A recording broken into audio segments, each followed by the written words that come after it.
Welcome everybody back to boostinmotion, guys, and today I just want to give you guys an update about my axle issue that I had on my Q50 Q60.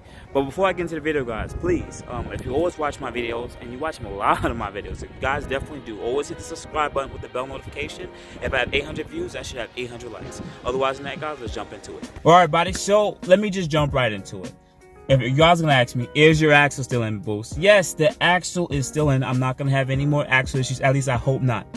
For some of the people who are watching this video, probably talking about, what do you mean? What axle issue are you speaking of? About 4 or 5 months ago, I went to the track and my axle just started popping out. Not out of the diff, but the axle on my passenger front side. This goes to the front diff.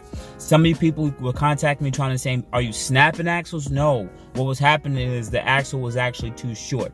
Moving forward, I replaced a lot of the axles, which wasn't fixing a problem. So we found out that the engine mounts were actually broken through pretty much over time, which means we were like, okay, we replaced the engine mounts, which was an expensive repair. And then we put in a new axle, same OEM axle or aftermarket, and it kept on happening. Long story short, this reminded me of my Maxima days when I used to slam my car and the axles were just too short. So I ended up looking into Nissan Infiniti's parts bin and pretty much see what axles can be interchangeable with this model. And that's when I found out that the QX60, well, the QX60 is also, or QX50, I can't remember exactly right this current moment, but it's also transferable, and Q70 or M37.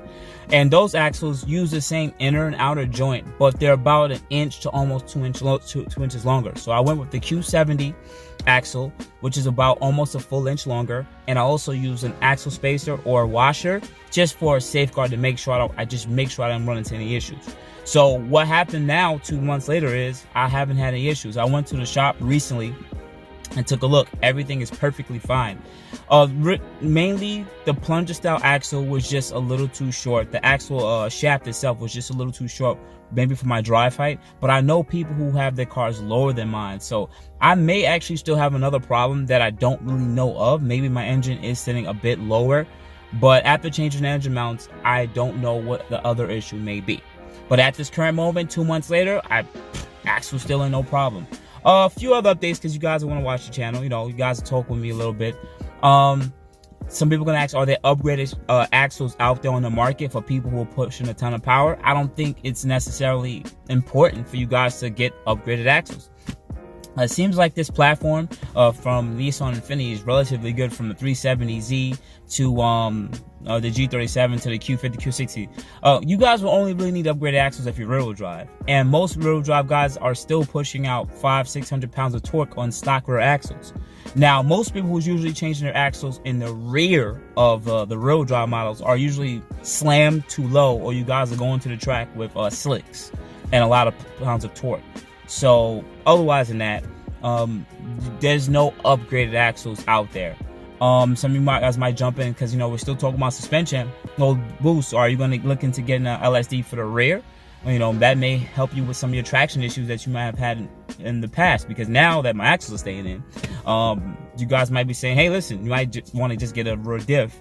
I do regret not getting a rear diff back in Black Friday, because it was almost $300 off. I was being cheap. And now I'm more inclined on getting a rear diff, because it's just one of those next stage mods that you do just to build the car up. So I do kind of regret that not getting it at that time, but you know what? It is what it is. You never know what may come up or down the pipeline. You never know, I might come across it for cheap used. It is what it is. I love buying you guys cheap, affordable parts. But otherwise than that, just want to give you guys an update on the axle. I'm going to put the link below to that specific axle that I purchased from I went with the aftermarket brand, but you can also just use the OEM brand if you want, or even use one from an M37, M56. This is going to really be good for you guys who are like driving cars slammed really low. So you may not have to run into this issue at all. But I know when I had my 3.7, I didn't have this issue. And even when I first got this car, my car was actually lower than having had this issue. So maybe there is another issue with this car that I still haven't found. But until then, until there's another axle, which if I do, I'm going to go with the QX50 axle because that one was almost 2 inches longer. I'm just gonna go with that one.